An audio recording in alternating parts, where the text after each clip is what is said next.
10, verso 44. La palabra de Dios dice en Hechos capítulo 10, verso 44 en adelante: mientras aún hablaba Pedro estas palabras, el Espíritu Santo cayó sobre todos los que oían el discurso. Y los fieles de la circuncisión que habían venido con Pedro se quedaron atónitos de que también sobre los gentiles se derramase el don del Espíritu Santo, porque los oían que hablaban en lenguas y que magnificaban a Dios. Entonces respondió Pedro: ¿puede acaso alguno impedir el agua para que no sean bautizados estos que han recibido al Espíritu Santo también como nosotros? Y mandó bautizarles en el nombre del Señor Jesús. Entonces le rogaron que se quedase por algunos días. Nosotros tenemos que saber que la vida del cristiano debe de tener, ¿verdad?, una guía, una dirección, debe de tener un control. Diga conmigo: un control. Y en esta porción de la Escritura nosotros encontramos una historia, pero mire, muy interesante, que usted pueda leer, ¿verdad?, o que a lo mejor ya ha leído. Y es el momento cuando Pedro está en un tiempo de ayuno, está buscando de la presencia del Señor, pero también a la misma vez que Pedro está ayunando, hay un hombre llamado Cornelio, y dice la Biblia que él también entra en ayuno. Escúcheme bien esto: cuando tú oras y tú le dices: Señor, quiero hablarle a alguien de Cristo, hay alguien en su casa diciendo: Señor, necesito que me ayudes, necesito que hagas algo por mí. Cuando tú estás en tu casa diciendo: Señor, oro por mi ciudad y bendigo a mi ciudad, hay alguien en la ciudad diciendo: Señor, quisiera conocer de ti, quisiera que me ayudaras, quiero salir de todos estos problemas. Cuando nosotros oramos para pedirle al Señor que nos use para bendecir a alguien, hay alguien que está clamando para que Dios bendiga su vida. Y la palabra de Dios nos muestra aquí, de un lado, ¿verdad?, Pedro ayunando para ser usado por Dios, y de otro lado Cornelio ayunando para que Dios pueda hablar a su vida. Entonces la visión que Dios le da a Pedro es: va a venir alguien a buscarte. Y la visión que Dios le da a Cornelio es: manda a buscar a un hombre llamado Pedro. Y Cornelio escucha la voz de Dios, envía por Pedro. Cuando Pedro, ¿verdad?, recibe al hombre que fue enviado por Cornelio, Pedro le dice que qué necesita, y el hombre le dice: mi Señor manda a traer por ti. Y en ese momento Pedro recuerda que mientras ayunaba, él tuvo una visión que no entendió. Escúcheme bien esto, porque así pasa con nosotros. Estás orando, estás buscando de Dios y tienes visiones, y pensamos que todos los sueños y todas las visiones son para nosotros.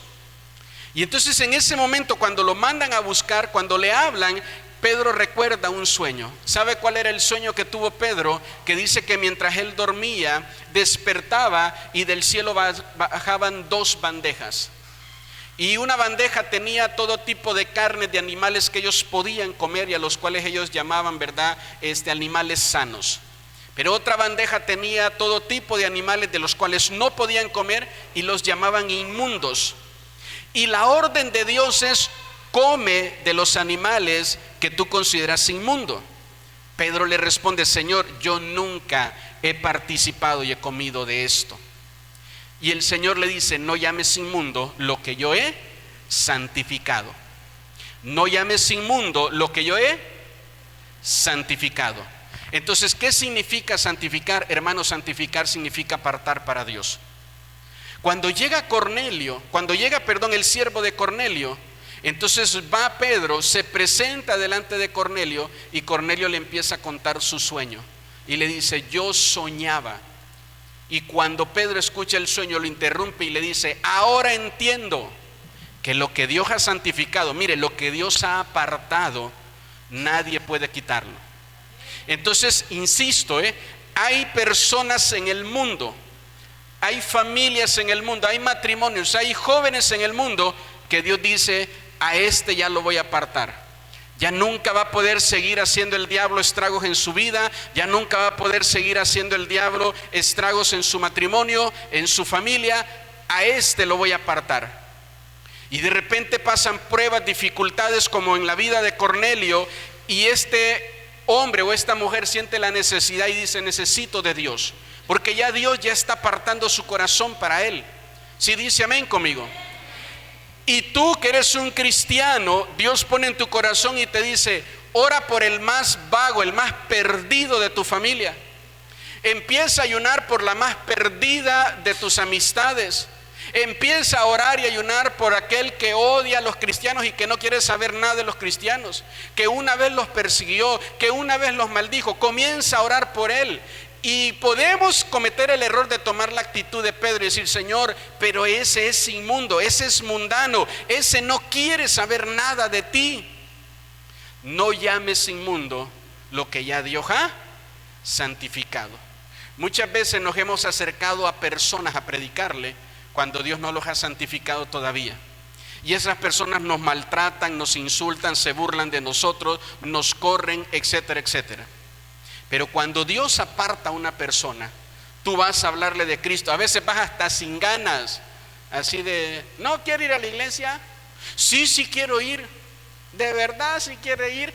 Sí, sí quiero ir. ¿Pero está seguro o lo va a pensar? Que sí quiero ir. Bueno, le hablo mañana y me dice qué piensa. Que sí quiero ir.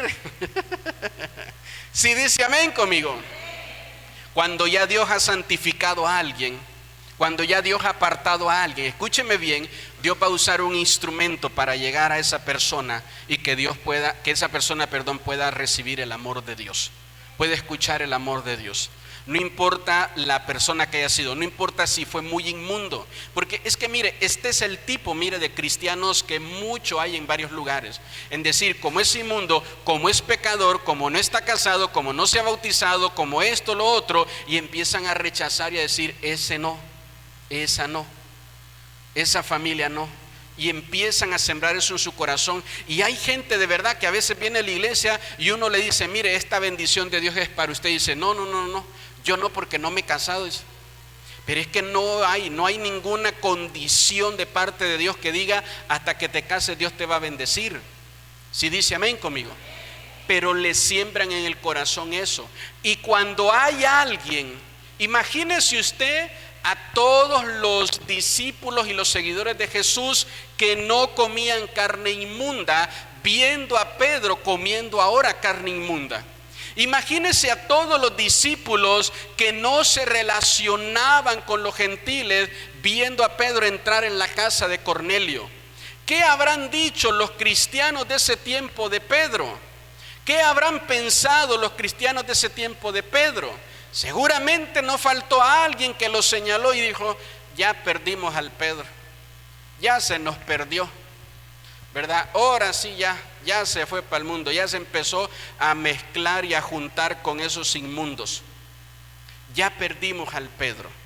Entonces, ¿sabe qué? Cuando Dios santifica algo, no lo tenemos nosotros que llamar. ¿No lo tenemos que llamar qué?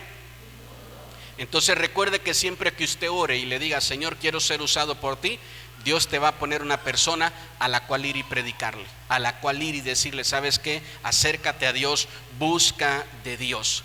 Porque la palabra del Señor dice que nosotros tenemos, ¿verdad?, que dejar que el Espíritu nos controle. Ahora, póngame atención en esto, por favor. Porque esta historia de Pedro nos da muchas enseñanzas, pero creo que una de las más importantes a considerar es que el hombre espiritual no es aquel que tiembla, que habla lenguas, que grita, que cada 3 palabras dice santo, aleluya, y le dice a la iglesia y a su nombre y al pueblo. No, ese no es el espiritual. El espiritual no es que ora por los enfermos y son sanados. El espiritual no es que ora por los endemoniados y son liberados. No es aquel que tiene 5 o 6 lenguas, ¿verdad?, espirituales, 2 lenguas angelicales, 1 lengua hebrea. No. El espiritual es el que puede ejercer dominio propio sobre él.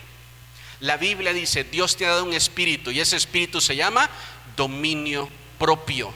Y cuando tú logras ejercer dominio propio sobre ti, eres espiritual. Porque si tú a mí me dices que hablas lenguas, pero dices malas palabras, perdóname, pero no eres espiritual. Tienes un don espiritual, pero tú no eres espiritual. ¿Me motivan sus amenes? Ahora, tú te conoces mejor que nadie. ¿Sí dice amén conmigo? Y cuando tú tienes todas las ganas todas las ganas tienes tú de mentir y no mientes, si te refrenas, eso es espiritual. Y eso lo vemos nosotros a lo largo de la Biblia. Entonces, ¿sabe qué? Perdóneme, pero puede usted tener la blusa larga, la falda larga, pero si usted habla mal de otros cristianos, usted no está siendo espiritual. Me motivan sus amenes. Porque el espiritual, hermanos, el espiritual ejerce primero dominio sobre él. Controla sus pasiones, sus deseos. No vuelve sus pasiones concupiscencias. Usted tiene una pasión que Dios le ha dado. Usted tiene que ser un hombre y una mujer apasionado por su pareja. Pero cuando usted ese deseo lo desordena, dice la Biblia que eso se llama concupiscencia, que es un deseo de la carne completamente desordenado. ¿Sí dice amén conmigo? Ahora, quiero que busque ahí en su Biblia, Primera de Corintios, capítulo 6, verso 16 y 17. No lo tenía ahí en el mensaje, por favor, esta hermana, si me lo busca y lo pone en la pantalla. Primera de Corintios, capítulo 6, ya se fue la multimedia. Primer libro de Corintios, capítulo 6, verso 16 y 17. Bueno, en lo que regresa, dice, vea la pantalla y léalo conmigo. No sabes, o sea, es una pregunta, mire, ignoras que el que se une con una ramera es un cuerpo con ella, porque dice, los dos serán una sola. Las relaciones sexuales, las relaciones íntimas, están dicho, está profetizado en el libro de Génesis, que cuando el hombre se une a su esposa, son una sola carne, son un solo ser. El cuerpo, el alma y el espíritu de esos dos se une. Y entonces aquí el apóstol pone un ejemplo y dice, no sabes que si te unes con una ramera. Ahora, ¿no cree usted que es la que vende ramas ahí en el mercado? Amén. No, es aquella que siempre tiene un interés de cobrar todo lo que hace. Esa es una ramera.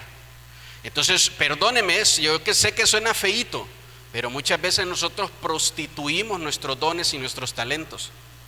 Prostituimos lo que tenemos porque lo queremos cobrar. Y entonces la palabra de Dios dice, cuando tú te unes con una persona así, cuando practicas esta parte, dice, te vuelves uno. Póngame el verso 17. Dice, pero el que se une al Señor, ¿qué dice? Un espíritu es con él. Lo que acabamos de hacer ahorita, mire, alabar, adorar al Señor, y logramos unirnos a Él, logramos adorarlo a Él con todo nuestro corazón, con todo nuestro ser. Dice la Biblia que tú también comienzas a tener una vida espiritual con Él.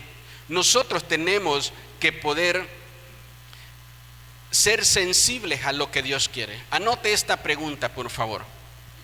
¿Por qué hay tanto cristiano lejos de su potencial espiritual? ¿Por qué hay tanto cristiano lejos de su potencial espiritual? ¿Por qué hay tanto cristiano que todos los domingos lo que viene es a pedir perdón por el mismo pecado de siempre? ¿Por qué hay tanto cristiano que tiene una vida cristiana, insisto, pero no ha podido orar por un enfermo y que el poder de Dios se manifieste? No ha podido comprometerse ni servir al Señor en un área. Siempre anda como la ola del mar de un lado para otro. ¿Por qué hay tanto cristiano así? Esto es importante que usted lo pueda meditar. ¿Por qué hay tanto cristiano que no tiene una vida espiritual firme y fuerte? ¿Por qué hay tanto cristiano que dice, yo amo al Señor, pero todo mi cuerpo, toda mi mente, toda mi alma, el pecado es dueño de él o de ella? ¿Por qué hay tanto cristiano que se la vive más lleno de culpa que lleno de la gracia de Dios y del favor de Dios?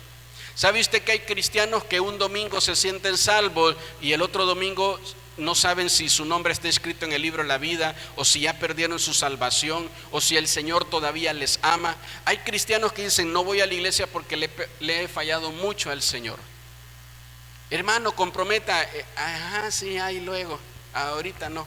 Hay poco a poco usted, hay poquito a poquito, ¿verdad? ¿Por qué hay tanto cristiano así, que no tiene una vida con el Señor firme? Como dice el verso 17, porque les cuesta unirse a Dios. Les cuesta unirse a Dios. Entonces escúcheme bien, si usted está esperando tener una vida perfecta, sin errores, para unirse a Dios, no lo va a poder lograr. Si usted dice, pastor, soy el peor de todos en este lugar, únase a Dios. Quite su mirada de usted, de sus errores, de sus fallos. Si dice amén conmigo, Dios no va a decir, a ver, ¿cuál es el que menos errores tiene de aquí? Usted, pues con usted me voy a unir. Los demás no merecen mi presencia ni mi gloria porque son muy pecadores. No es Dios así.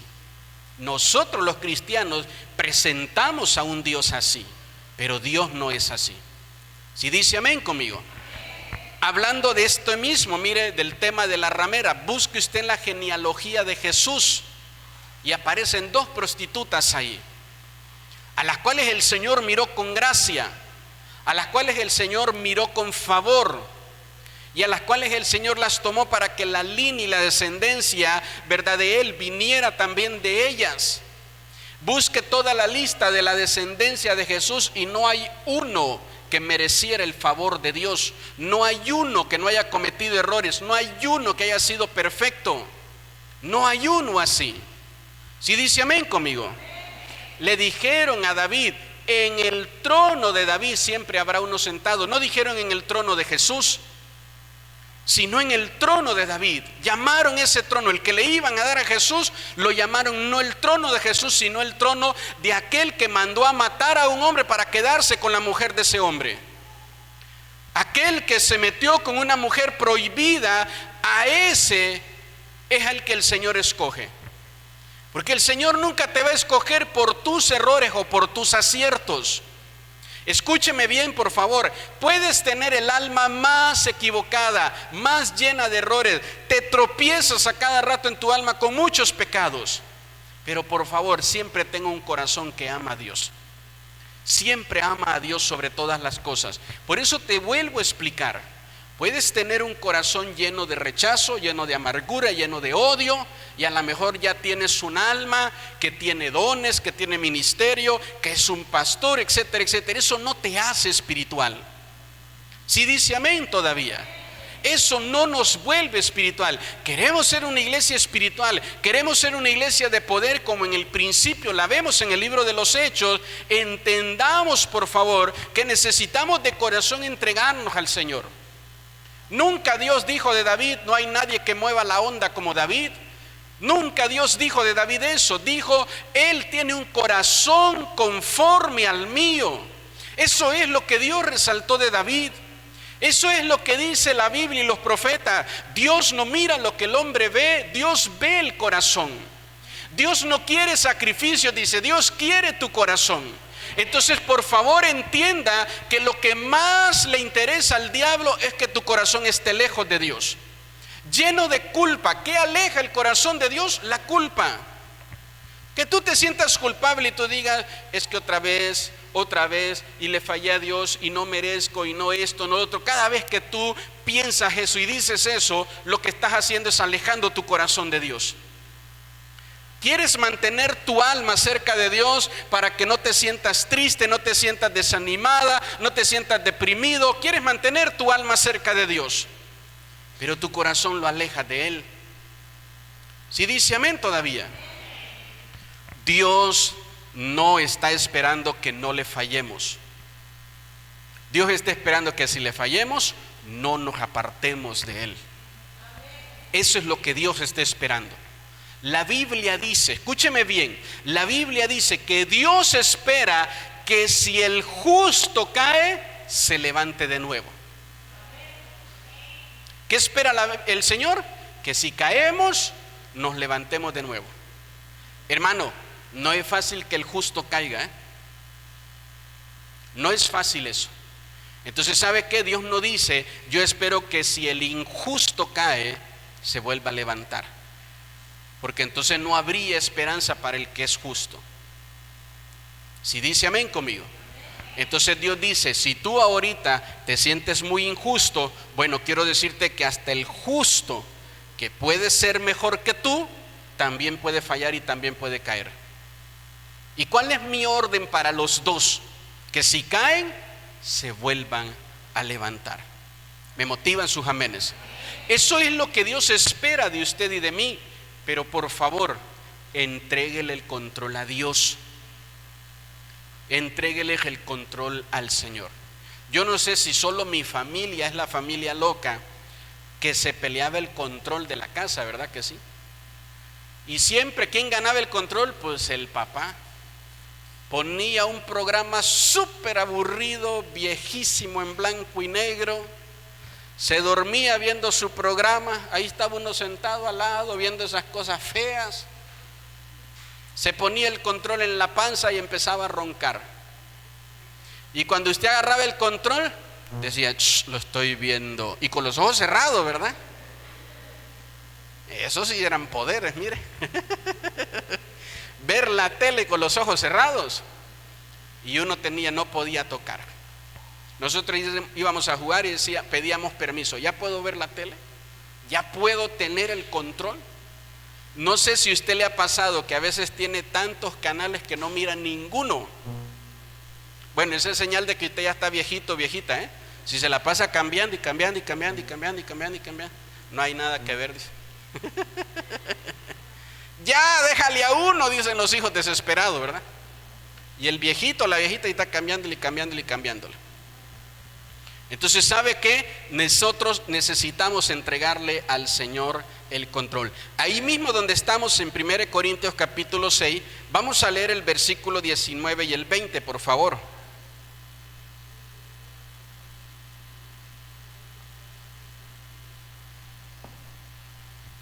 O ignoráis, dice, que vuestro cuerpo es templo del Espíritu Santo, el cual está en vosotros, el cual tienes de Dios, y que no es nuestro. Verso 20. Porque han sido comprados por precio, glorificad pues a Dios en vuestros cuerpos y en vuestro espíritu, los cuales son ¿de qué? Todos, los cuales son ¿de qué? De Dios. ¿De quién es su espíritu, hermano? ¿De quién es su cuerpo, hermano? Entonces dice la Biblia, no ignores esto. No ignores esto, que tu cuerpo es de Dios. Ay, pastor, mi cuerpo lo tengo así todo descuidadote. Ya hasta lo fui a grafitear. Mire aquí, me puse tatuaje, amo a Jesús, pastor. El pescadito también me dibujé, pastor. Entonces tu cuerpo es de Dios. ¿Me motivan sus amenes? Ay, pastor, nunca lo he llevado. ¿Sabe usted que hay gente que ora por los alimentos y dice, Señor, bendice la coca que me voy a tomar? De verdad hay gente así de loca, que ora para que Dios bendiga el daño que le va a hacer a su cuerpo. Hay gente que agarra una pastilla, un medicamento y se lo toma sin orar. Pero cuando va a tomar coca, por esa sí ora. Pero eso pasa en otra iglesia, ¿verdad que sí? Dice, no ignores que un día Dios te va a pedir cuenta de tu cuerpo.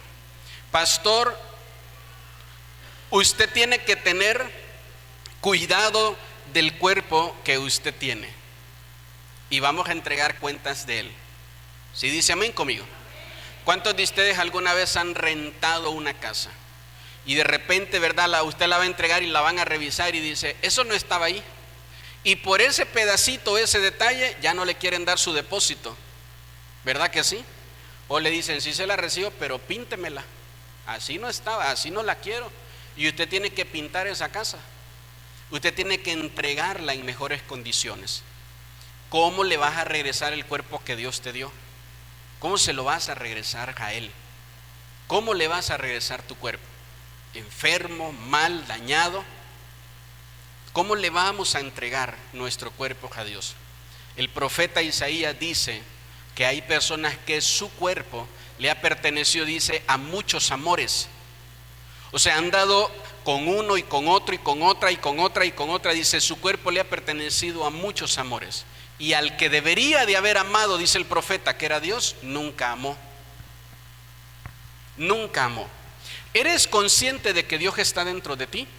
¿Eres consciente de que el Espíritu de Dios está dentro de ti? Hermanos, el Espíritu de Dios no camina al lado nuestro.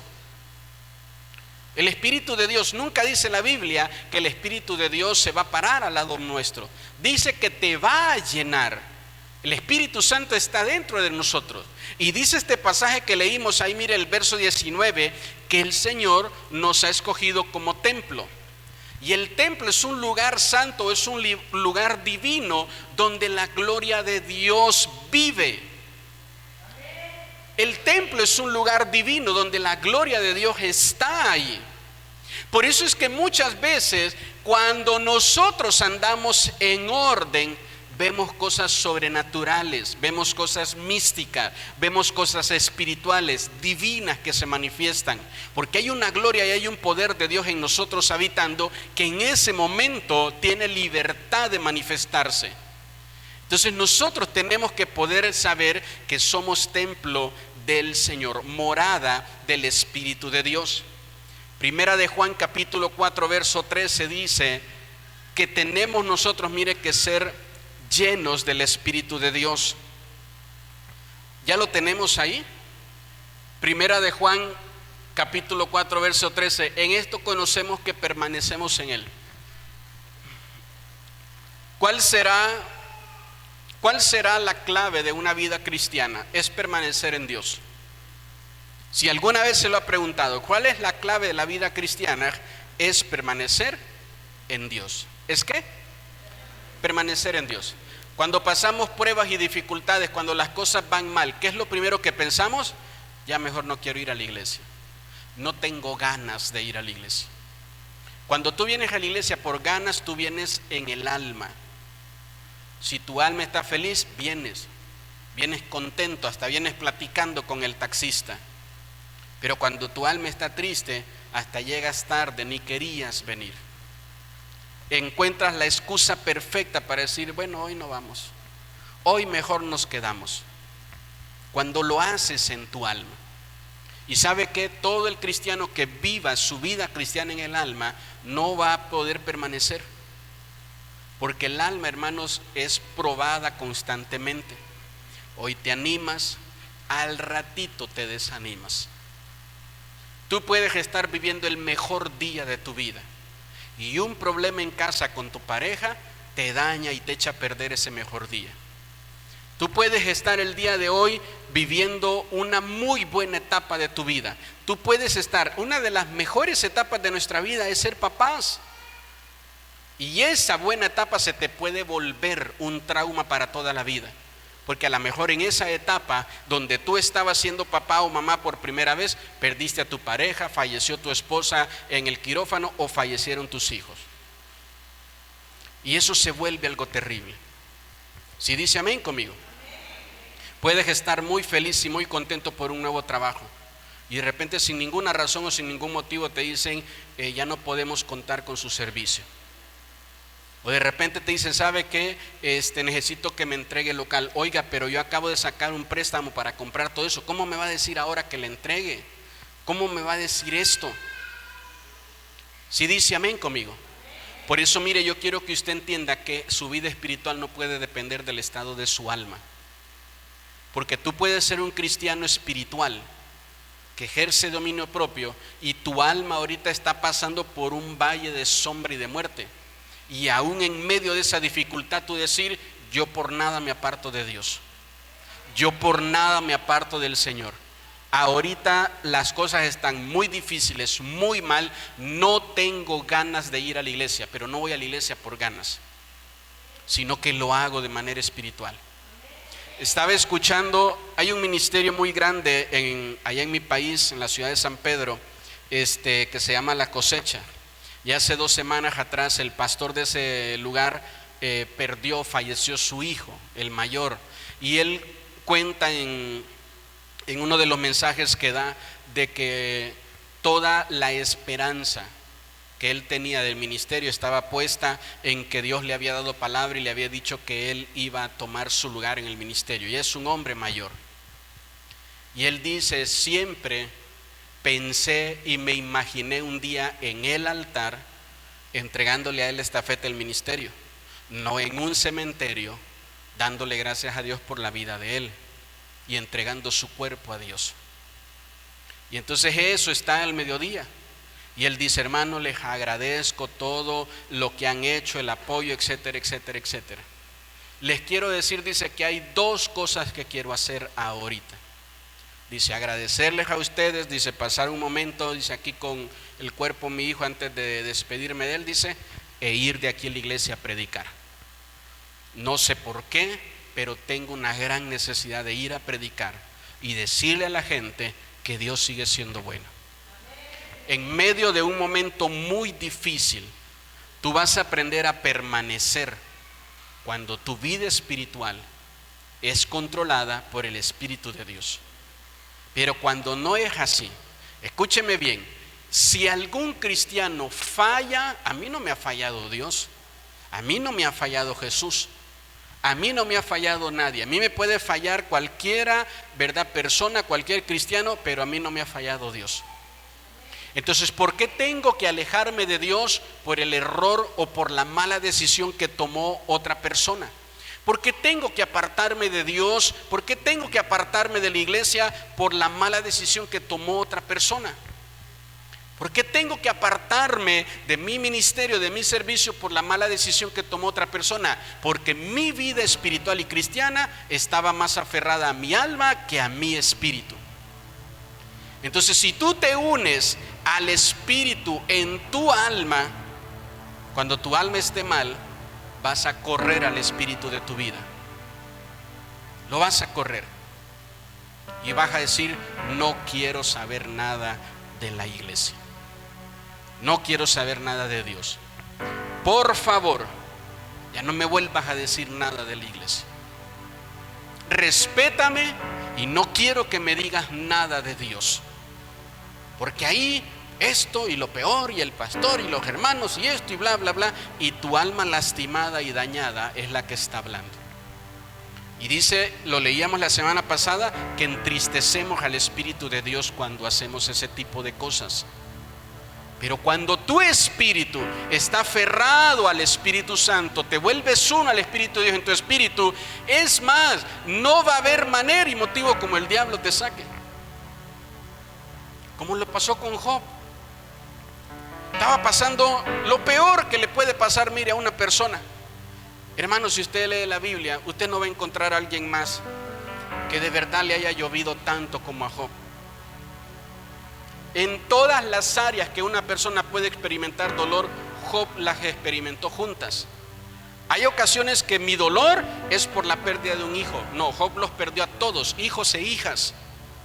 Perdió su trabajo, perdió su dinero, perdió todo lo que tenía, perdió su salud. Mire, si usted tiene una mala salud, pero usted tiene mucho dinero, usted va a poder acceder a muchos medicamentos y a muchas cosas, hacer un esfuerzo grande por poder encontrar alivio para ese mal que tiene. ¿Sí dice amén conmigo? Pero perderlo todo así de un momento para otro. En todas las áreas donde puedes experimentar dolor, todas le estaban doliendo a Job al mismo tiempo. Todas.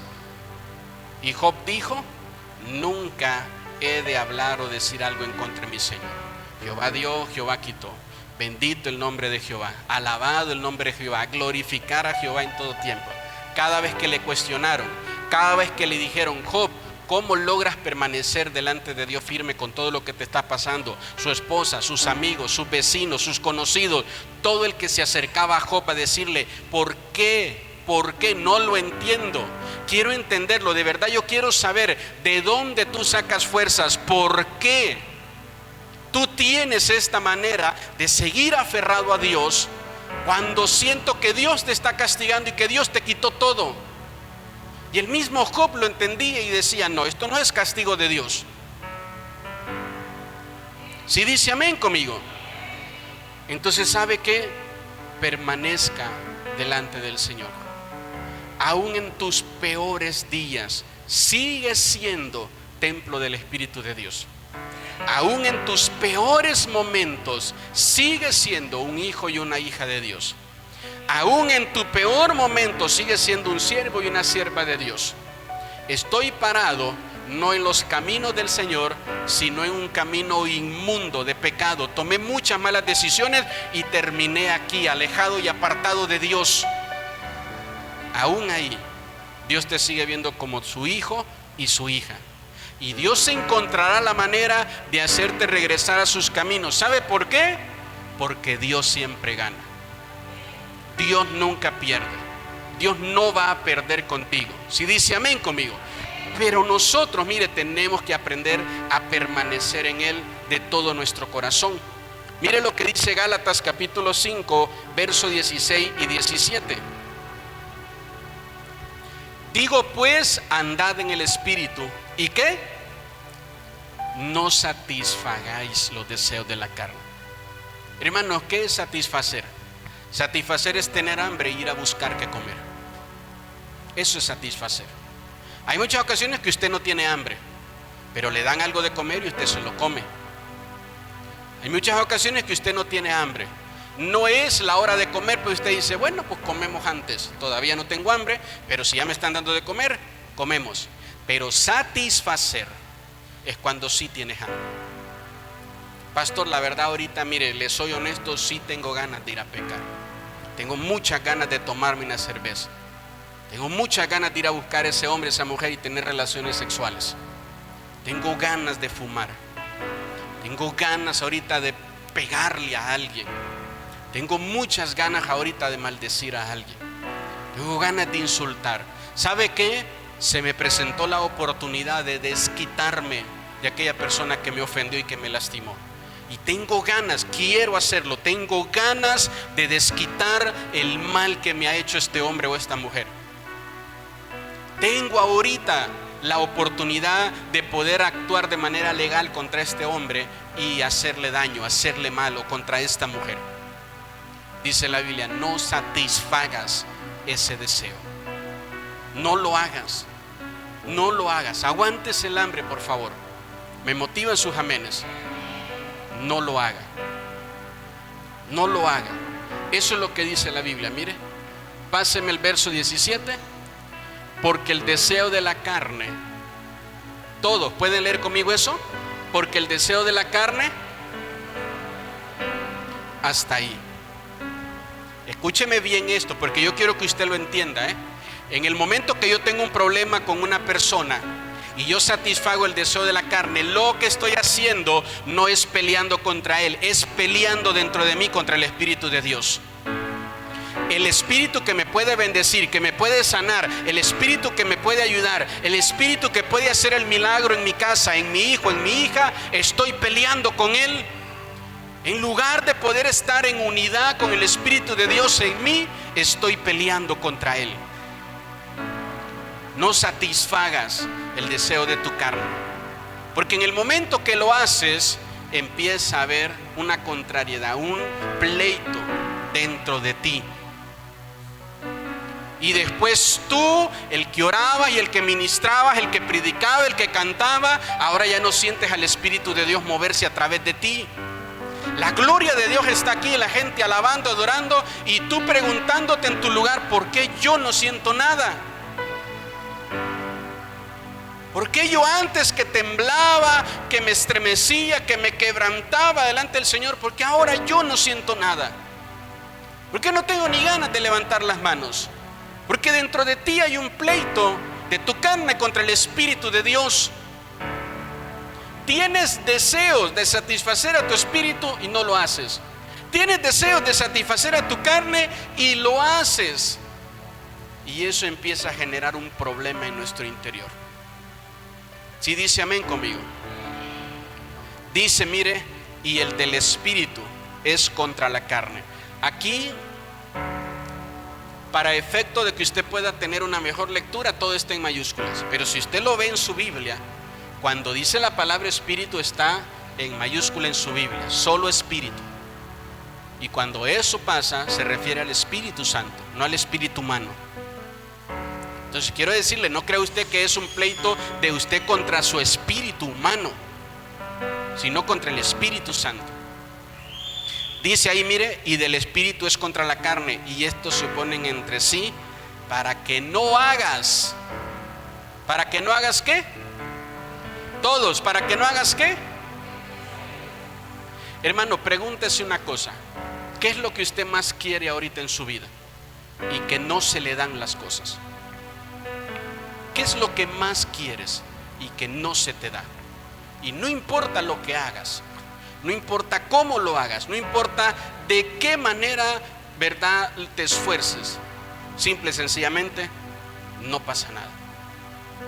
Pastor, lo que más quisiera ahorita, mire, es una casa propia. Lo que más quisiera ahorita es un matrimonio, es una pareja. Lo que más quisiera ahorita es un milagro de sanidad en mi papá, en mi mamá o en mí. ¿Qué es lo que más quieres?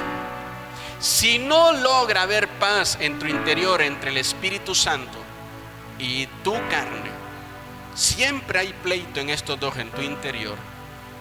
Esfuérzate todo lo que tú quieras por lo que quieres, y dice la Biblia que no lo podrás hacer. Tenemos nosotros que aprender a dejar de satisfacer las obras de la carne. Le vuelvo a preguntar, ¿quién controla su vida? No me responda. No sea un cristiano dominguero, espiritufláutico, de esos que ¿quién controla su vida? Santo, aleluya, el Espíritu de Dios. Y es más carnal, ¿verdad?, que la carnicería de don Pepe. No. ¿Quién controla su vida, hermano? No le estoy esperando. Mire, por eso, si me pone el título, por eso no se lo puse ni a manera, ¿verdad?, de pregunta, porque no quiero que usted me dé una respuesta aquí, sino que usted medite en esto. ¿Quién es el que está en control? Pastor, el control de mi vida lo he tenido siempre yo. Yo no dejo que nadie me diga qué hacer. Yo hago lo que yo quiero, lo que yo quiera.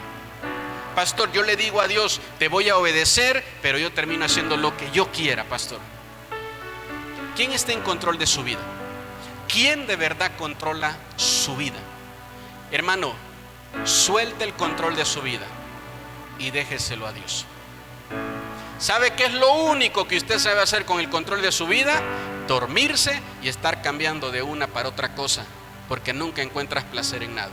Hoy quieres una cosa y mañana quieres otra y otra y otra y otra y otra. Eso es todo lo que haces con el control de tu vida. Mejor dáselo a Dios. Dios conoce perfectamente lo que nosotros necesitamos. Si dice amén conmigo.